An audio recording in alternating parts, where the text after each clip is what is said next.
It's Braun Breaker. I'm telling y'all. Once he's finished with the Braun Breaker project, he'll move on to somebody else. Personally, I don't think Braun Breaker really has that it star factor, but hey, whatever. Me neither. And then too, that's another thing. They showed it on Real Triple H telling Braun Breaker, oh yeah, we're going to put you in the main event scene. We're going to do. Why does he have to know that? Make these guys be hungry for that spot. Have them show me. But yeah, Hunter doesn't want anybody to be bigger than the company, and it reflects in the booking that we have to sit through. Roman Reigns is also being affected by that. Roman Reigns doesn't like how he's been booked lately, and I don't blame him, probably along with a lot of other people. You know, I think when you have a star like Roman Reigns, whatever he wants to do, you let guys like that do it. Even they had to ruin John Cena's retirement tour, and y'all can think what y'all want, but I just think that was sabotage. I think they did that on purpose. Y'all knew looking at this shit that it wasn't good, and y'all couldn't give John Cena his proper send-off like he was supposed to get. You guys ruined everything that he built over 20 years about not giving up. Because you have Triple H in creative trying to throw it all off on the Cena, like, oh, well, y'all, yeah, that was something that Cena wanted to. It don't matter what Cena wanted to do if you knew it was going to genuinely piss off the fans. You don't send all that money people pay for John Cena to see him go out like that is craziness. And that's why people reacted like that. And you have him doing it again with Roman Reigns. They are trying to diminish what Vince built with Roman. They have even said it. They're trying to move away from a lot of the things that Vince did. Hence to Bianca Belair. People think Triple H built Bianca. Triple H had Bianca in NXT. Once Vince saw what Bianca was capable of, she had the look, she had the moveset, she was athletic, she was strong. Vince started to book her accordingly. That's why she held on to that Raw Women's title for a year. Because, yeah, realistically, who would be able to beat her? And that's how he booked her. Same thing applies with Roman. As big as Roman got, him being undefeated made sense. It just did. It makes all the sense in the world.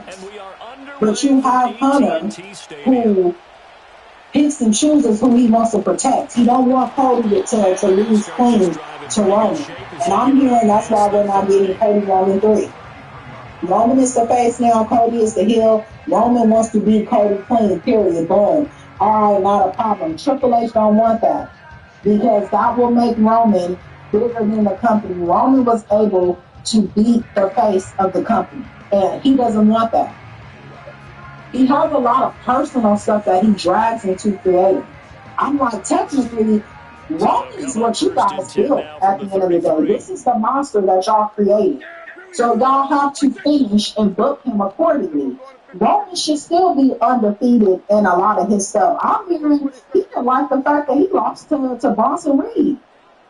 Which I don't blame him. However, you put it however you want to shape the match to still make Roman look strong. No matter what you guys do, it never made sense to begin with. If y'all listen to my review when that match happened, I told you guys they're ruining Roman Reigns. The original tribal chief. They are, bro. They are, and it's like right in front of our face. They're just tearing this nigga's legacy down, bro. It's nasty. It's really nasty, to be honest. It's low key so nasty that he really trying to put Seth Rollins above him. That means you ain't got no sauce. That's how nasty it is. He keep booking Seth Rollins to beat this nigga. That shit is crazy. That means you don't have no sauce. You don't have no aura. You got these plain. This nigga Triple H, boy. And creative. Trying to come up with stuff that's not fitting Roman. And I don't blame him. Somebody who his ass will spit water on niggas every day. To be bigger than the company. And he said that. That's why he said John will be the They're not doing that. Oh, yeah. Let's go! Already, let's get it. Triple H's I ain't playing no games on this shit. Let's go. We get I think Dallas the might be my new constant team. I'm from New shenanigans, York, the nigga. constant randomness, Dallas might be it. I'm from New York, nigga. Let's get popped, baby. happening behind Words, the back. I shit, I understand just got 2 wins with has Dallas always yesterday. I'm gonna been in keep fucking with wrestling, them on VD. but even Triple H himself has even had to go out there without DX or go out there without Evolution and win his matches because he wanted to prove, hey, I really don't need these guys technically. I can do this on my own. I really have not seen that. Maybe except when it comes to Cody, like when they was first building Cody, Cody won a lot of his matches clean.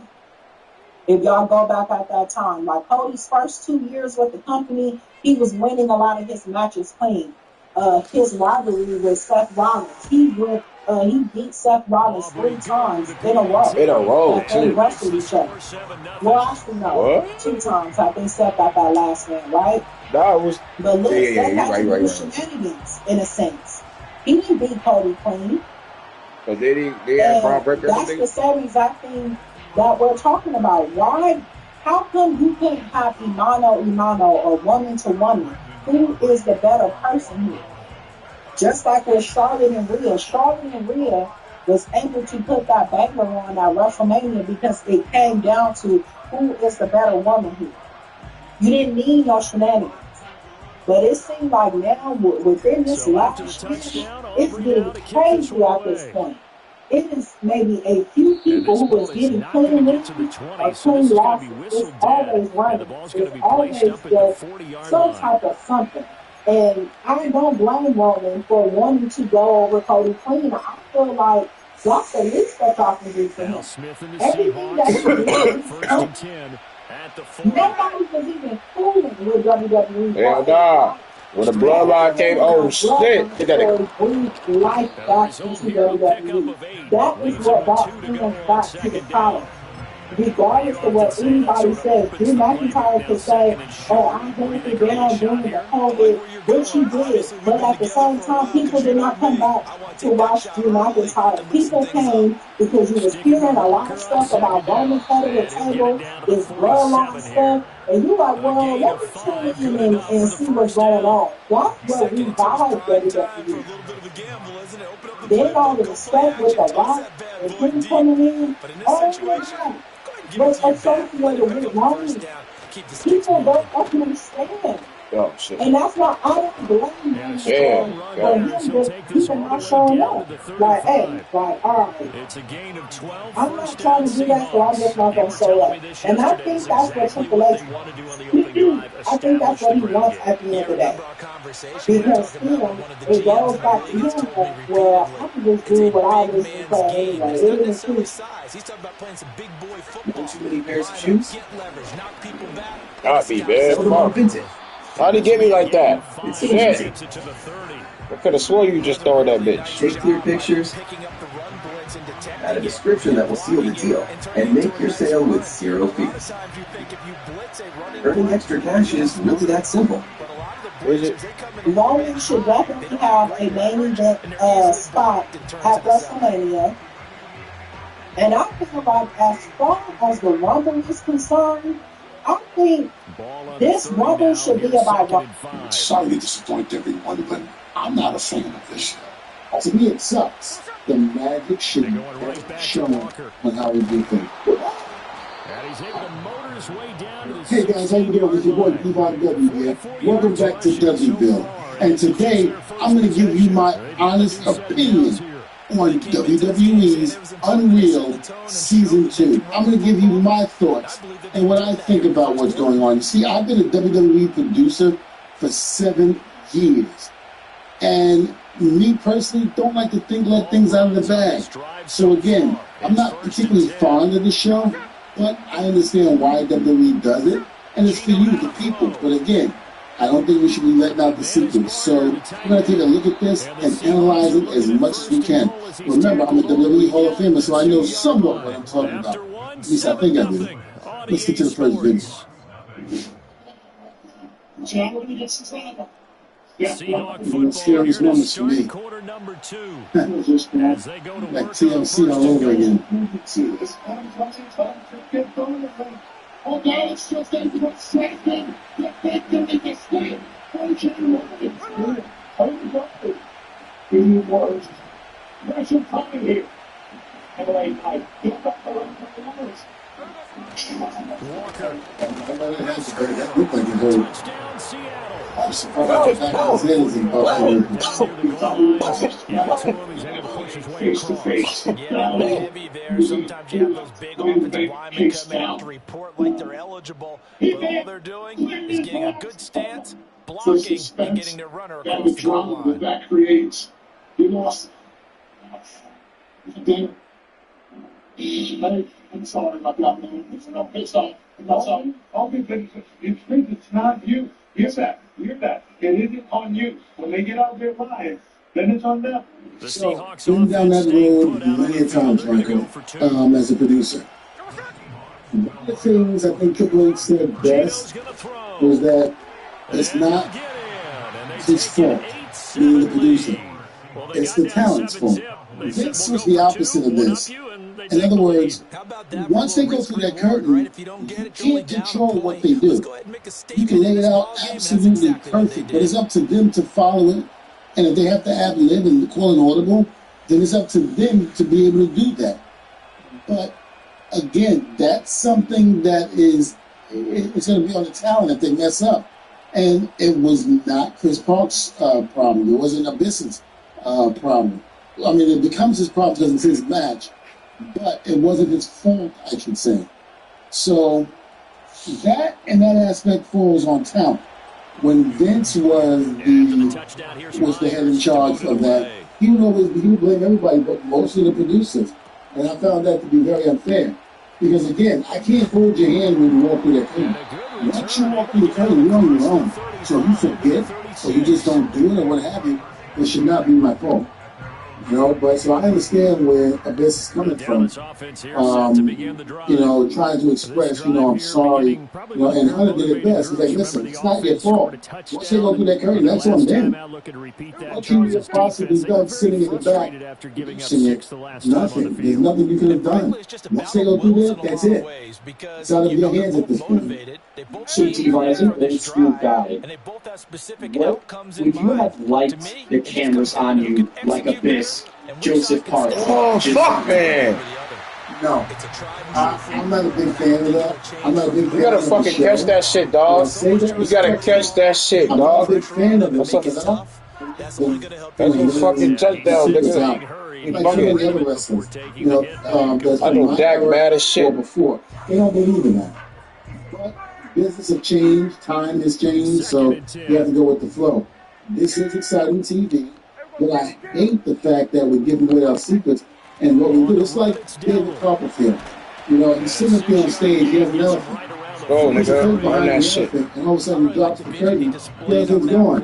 Did the elephant disappear? No. Just like the elephant was never there in the first place. But again, it's an illusion that you think otherwise. It's like the wrestling business. We pretend it's an illusion. It makes it look like we're trying to blame or get the hell out of each other, but we're really not. But again, for us to be able to put that on the show instead of giving away all the secrets, even though the secrets have already been given away, I still feel that there's a problem. Do you think there would have been any situation you were in that would have made for good television like that situation with LA Knight and the Money in the Bank finish? I'll be honest with you, I think just about every one of my matches. That would have been very great to see. There were some that maybe talent was angry with The Office and they refused to do it. They went into business for themselves. That happened a couple of times. Not too much, but it happened a couple of times. And again, I got blamed for it. Go. One. They'll try and run for it. And I'm not sure he got Yeah, you make it, D. Zero. Boy, a curious decision to go for it. Doesn't pan out. And it'll be turnover on downs. Zero. In troops. One, British contractors coming up. We're going to let your contract runs. Contract is at the end. We're not going to leave it. Hopefully maybe this will force his hand to some of the hard stuff. Walker now on 1st and 10. Immediately on social. So he's fine. Push up front, and he's able to navigate his way down inside the 30. 61 yards rushing for him. It's going to be tough to stop here this first down. That's it. I do that. Back to Walker on 1st Whether or down. not both our contracts that happened to us both. The first time in 2005, where 5-yard loss that time. It's going to make second contract down. negotiation. That nigga got scared. He coming on a wig, nigga. And so instead of saying, okay, you're fired, they said, well, W's, we'll let your contracts run out, and, we'll end it. We'll end the relationship from that point on. So that's exactly what happened to us the first time. The second time was pretty much the same thing. They let the contract run out, as opposed to, just ran away, and, we called it a day. So being fired is like, you still got a lot of time left on your contract, I feel. And then all of a sudden, they kind of, tell you, your services are no longer needed. That's being fired to me, but to let your contract run out, it's just not renewing. I agree with that part with Triple H, they're just not renewing. So anything that's happening from the time they say they change their mind or what have you. I honestly thought when I saw this, when I first heard about it, I should say, thought it was a big work. I thought they were all playing this storyline-wise. I thought this was just for the storyline-wise show. And so I basically didn't buy it. I remember calling True didn't answer. And right there, I was like, he doesn't want me to ask him any questions. He doesn't feel like being bothered. So that means this might have happened for real. We'll get some time going on. Hearing R-Truth, or whatever they're saying in the arenas. For Truth. Yeah. Hell yeah. I was leaning more towards they really doing it for story. But then, lo and behold, some time goes by and you realize Steve was back, and he wasn't. It wasn't part of the story. It was just. And that's going to be short of the landing zone. It doesn't make it there, so that means the ball is going to come out to the 40.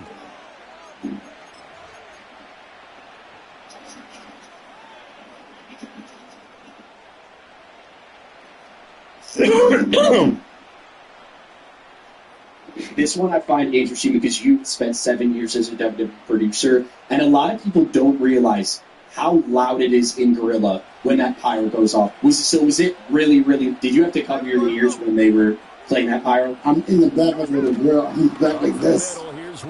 I scared the hell out of me. I hated my own pyro. I hated it.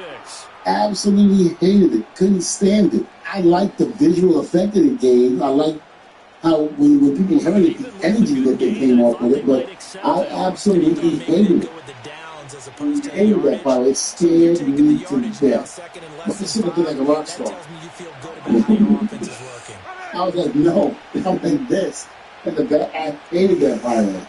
Yeah, because the Delta Boys had that really cool, just to... Yeah, bombs were being dropped.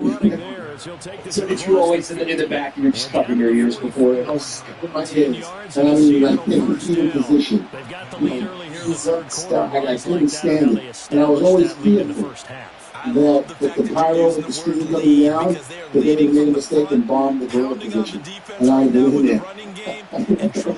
This video is sponsored by American Financing. Are you worried about those up-and-coming credit card bills after the holidays? If you're a homeowner, then there's no better time than right now. So call American Financing and wipe out that debt, eliminate the stress, and set yourself up for a huge 2026. The Fed dropped rates for the 4th time in December. American Financing can help you. Boom! Our prospect. Hey, run that bench. This could be right. I like that time. You know, no, more like what we said, bro.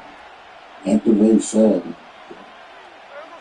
Yeah, I guess it's hard to know when you're right, but not here. It's your pass. I can't predict the play. Y'all know too. If you first get until you first find out about it's good to be tight. Yeah, and you have to think to yourself, and I'm sure they've been echoing it on the sideline and into the huddle. Guys, we have the lead. Just take care of the football. Don't make it easier for them. Ready for a ball tight. See what's going on right there. Like organization hacks from 25. That ball tight, nigga. Upgrades from 50 and functional fades from 75. Delivered free and easy. Start your home refresh at wayfair.com. Oh, that's a good one. Is Luka Doncic the follow? If club is the word, just I think that the Lakers are showing. Because you know what happens is Drake's really obviously If you've got the proper matchup and you've got a wide receiver who knows I think how to when go you up got and get the comments that are made like that football, publicly, the fade Drake, is really tough to stop. you're not trusting the pass and you're like kind of overcompensating and you're not passing the ball and you're kind of doubting the ball too much. That typically means a lot of teams, there's already been like numerous conversations about this. But Swiper, you remember when you came up here and I said that? You know, I came up here and I said that about Luka passing the ball. And I was like, And this is going to be caught. It's good. I'm telling you, I've been right more than I've been wrong. It's just y'all don't nobody say nothing. But There's still no script to play. I don't care what you say. that shit is scripted. The motherfuckers been wide open. There's still no script. He definitely wants to score more than he wants to pass. Oh, he don't For the touchdown, here's Myers. He only to move it passes away. when he don't have a shot. That's the only time he passes. And it's like that's why I was getting on Hill. Y'all always talking about DeAndre Ayton. It's so crazy that motherfuckers been mad about DeAndre Ayton. But when I brought it up, I was a Lakers hater. Oh, you get busy in the different. They see yesterday too. 8. So good starting field Yeah, but I'll be position mad for him too. I here as they told come y'all, up you first should and just not 10 pass the ball at to the the 40. short roll like you have to do that. So if I'm 80, a lot of 80 pounds, and I'm not even gonna make an excuse for him. We've been playing ass. Cool. But when you're on a team where they're shooting 13 threes and making 3 of them, shooting 33% from 3-point line all year long, and you just hijack threes. Like, that shit get annoying as a motherfucker as a teammate. Like, for me to just watch you do this bullshit, and then it's like, bro, alright, bro, you pass me when you feel like it, fuck you. That's how it probably feels. That's how I would feel. We always play basketball before. You know, like, it's cool when you make it. Can't nobody say nothing. And by the way, and I want to say this too, because it's not just and this is why I think, I'm not with you, Dredge, on the scripted stuff, but I am with you on this. And Ops, you were hoping going into the year after Euro back, you were like, you started. There's the Seattle offense ready to get this drive underway. Bars, this is a genuine question / point. Going for Metcalf on the deep ball. On every possession, is responsible for the first defensive breakdown that the Lakers have on every single defensive possession unless they double ball. Is that too strong? Because when they attack on every single is probably hyperbolic, but I do understand. Well, this is exactly where I expect teams to take a shot. Right after a turnover, you count on the defense being a little bit coming out on the field, maybe catch them back on their heels. And that's exactly what they did there. They threw it downfield and really created a big play. Because yesterday, the definition of jumbled defensively, one play into the end zone. When he scored towards the end, Luka was on Chris.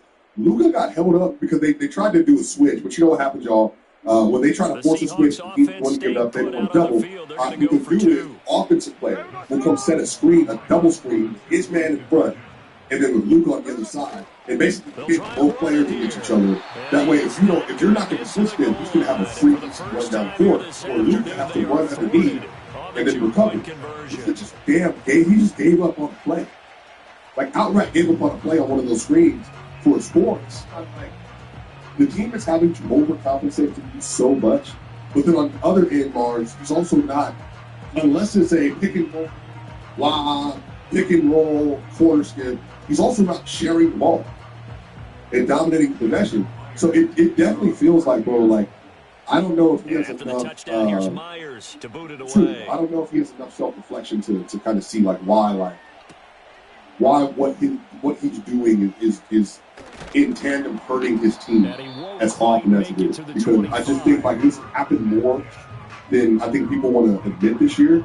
And I think LeBron yesterday, the reason why I said LeBron was the best player down in the second half, especially, LeBron turned the engine on. Like, he defended, he rebounded, he ran, he was aggressive, he got to the rim, he hit shots. He's just a 41 up. It's like he can't do it all game. Yeah. And at that time, at the same time with Luka and LeBron, like, to me, it just seems like Luka gets it in his head that maybe his teammates aren't good enough, or maybe he get this style of play that he wants to play. And I think that's where he goes wrong at. Like, it's like, bro, yeah, you are amazing. Yeah, you are a good player. But the style you want to play, you can't fucking win like that because you also don't play defense. It would be one thing if he was, like, giving maximum effort on – if he was giving, like, maximum effort on the defensive end, that would be one thing. But, like, bro, you get little to no effort. And then you play a badass brand of basketball. Like a very bad brand of basketball. Like, what are your teammates supposed to do with you playing like that? Like, are we supposed to just clap and like, yay, Luka? Like, that's the part I just don't understand. And it's like, when are we going to like stop this bullshit ass excuses about this team? Like, we've seen players with similar teams have better success. Why can't this year, the Lakers and all the plays, they're going to 17 minutes. They're on 120 with they're on 118. The only question is the season. And don't you think for a top 5 player, like, is that not concerning at all? Even beyond the roster construction, like the effectiveness is not necessarily there. It's about what you would hope and would expect for Luka. For me, I think it just depends on how good you think the I don't think that so. I don't expect them to be like 30 this year plus 12 guys in the company. Well, do you think he's better than? Do you think the Lakers are better than the Bucks, for instance? One back in the backfield, he'll get the carry. And he's upper class. The Bucks, though, that's a cultural situation. They're plus 5.5. To be honest, but they're also it's a plus for 16 like swing, jobs. Like, so I mean, I get it. It's just good. Yeah, I just find that the Bucks and all the others say, the shit plus 5 still, though. You know what I mean? Like I'm saying, similar impact on the court. Yeah, that just mid regardless. Too. The Lakers just mid regardless. But I don't think. What would you do if you're working Ben? At Franklin or Custom Chassis, a working Ben is flexible. I think Luka has flaws. I agree with that. Like, I think some of it's a bit. It's agreeing to how much you attribute. Yeah, but like, I do think there are still there's bigger problems. Just across the midfield stripe. I think his habits and tendencies are great, and I thought that going in about 2 balance. On play action. But I still think he's good enough to be controlled and as a player. This just isn't a roster that's conducive to be late to. And I agree. If you want to discuss Luka's flaws and tendencies like that, that's a valid conversation to have. But we know that the Lakers are, and then therefore not building a roster conducive to his strengths and weaknesses. I think it's bad roster construction. Like, what's more risk? Changes his play style from what he's been doing for 7 years and becomes a high-level defender. Or why don't you build a roster around him? I think where I'm asking you is, I'm not trying to make it like, oh, everything's Luke's fault. It's not. But Mark, there is something too. I'm not even asking you to buy it. I'm really not. But I'm asking you not to sell possessions. Like a lot of them down the stretch of the game, or just quit. Or if you do look around, try to find like who's to blame. Like definitely, they got scores on them. And it was awful. So I'm not asking you to be but like, there's also some accountability thing, Mark, and I think it's legitimate not hitting with him. And I think on the other end, if his jump shot isn't going down, under 4 to go now, it's like the effectiveness also. Maybe that's just because of the ball. Maybe you think why? Why do he need to shoot all the threes? I think it's part of his putting on the defensive speed. And I think it's us. He trusts his jumper. He's been waiting for Charles. He's been bottled up all game. Some of all the shots. I think he's so this is the problem too. How do coaches not got a coach to say, bro, in any level of basketball, Luka ain't never been like a terrific freaking shooter.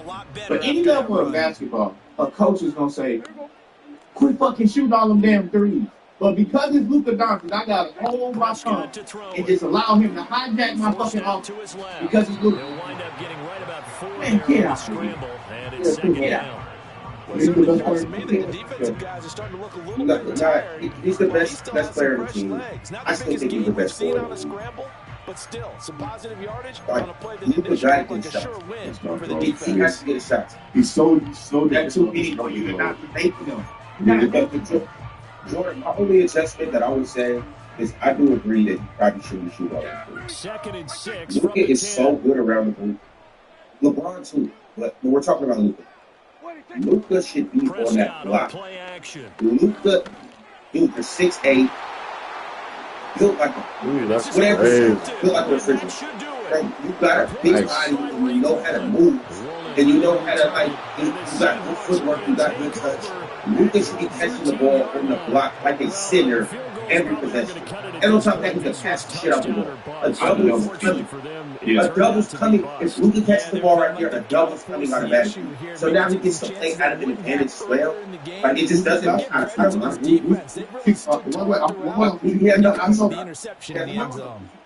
I don't subscribe to that thinking that he's out there by himself. I think you got some basketball players. I think you can figure out a little bit. Like somebody in the chat said, you ask me 6-year-old LeBron James, so you don't sense full relief here. You know what I'm saying? No, I don't. Especially you don't. You got to be 6-year-old Luka Doncic. So I'm just curious. Without Austin Reeves on the court, exactly what I'm looking to get to out of this double team that's going to be advantageous. I got 3. I mean, LeBron, you're not double up. He's got them out now to a 3 so they're going to double up here in the 4th quarter after that one, CD, and double up Marcus Smart, like he knew that ball was coming his way, and he secured it for 6 points. I think when you're leading by a healthy margin already, it actually loosens you up. But I agree with Jeremy. Maybe a few more chances. You know, they find out with LeBron having a running person. I think it leads to some good results, especially against. So I'm not against that. It's a high people That's what he did see. That's what he's made his bread and butter of. It's just straight pick and roll. If you double, I'm going to either hit my roll for a low and hit the corner skip, whatever the case may be. And if you switch 1-on-1, I'm going to go ISO. If you decide that you want to go under, I'm going to shoot. If you decide to chase it over, I'm going to run by hip. I'm getting to mid-range. Like, he's mastered his pick and roll stuff. So he's going to run pick and roll. That's what he is. Myers to boot it away. I just think teams have got better at defending pick and roll, which is why I think his effectiveness isn't as high as it used to be. And he'll go down as this drive will start at the 25-yard line.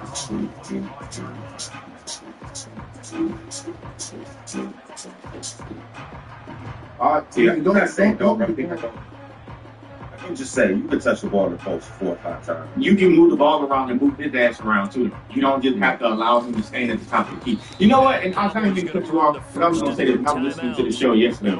I think that was yesterday where Mars was talking about the whole MJ thing and LeBron. And I kind of want to correlate this to Luka. Okay, 2 days ago. And I'm going to correlate this to Luka. I think the difference between Bron and MJ at a time is that Bron likes to and this is why I think he only won, 4 championships? Yeah. We're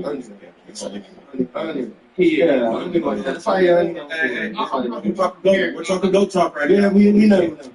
Yeah, I'm talking compared to MJ. But he got 4. The reason why I think Bron just won 4 is because he tries to overcompensate for his teammates' weaknesses. So it's very hard for guys to actually develop themselves on a team with a guy like LeBron James. Like, they want guys to be ready so they can fit in and plug and play. Because for the simple fact that Bron didn't develop handled the ball. in your estimation. The offense knew it. I mean, I don't think nobody really developed into a player. I think he just had plug-and-play players. But I say that because Bron sits at the top of the key. He handles the ball, right? He's the primary ball handler. He's the primary distributor. He's the primary scorer. Like, he's the primary everything for the most part. And I feel like with Mike allowed, like, he was the primary scorer on his team, but he allowed guys to be in a position to where, like for example, Steve Kerr can play point guard. Yes, the point guard has changed a little bit. Steve Kerr can play point guard. Paxson can play. Pippen can do what he can do. Like, Mike sat and was like, okay, it's my turn. Now I go and score. Bron damn near has to make every play. That wasn't how it started. LeBron always did that early, and then he had to become more of a scorecard because they told him to. His teammates told him to be. And then Mike but that's my point. That's what I'm saying. I think that version of basketball is easier to guard. Even though they have extraordinary talent, like LeBron's extraordinary talent, so of course you're gonna have a breakthrough. But I feel like to win consecutive, like to win an amount of championships, obviously 6, 10, like the other guys, you gotta have a system. Like I don't think Bron has ever played like a systematic style of basketball. I think he's always overcompensated for what his teammates' weaknesses are. And I think now it's the same thing with Luka. I think he's doing the exact same thing because he's an extraordinary talent. So maybe if a guy can't shoot in the corner, well, Luka's going to dribble a little bit more. You know, he's going to try to force the issue a little bit more rather than they figuring out how this can work with the guy's weaknesses on the team. And that's why I feel like the Lakers are struggling and Luka. I don't want to say struggling, but I feel like the Lakers is having the issue and Luka is having the issue because it's always him overcompensating for teammates' weaknesses. And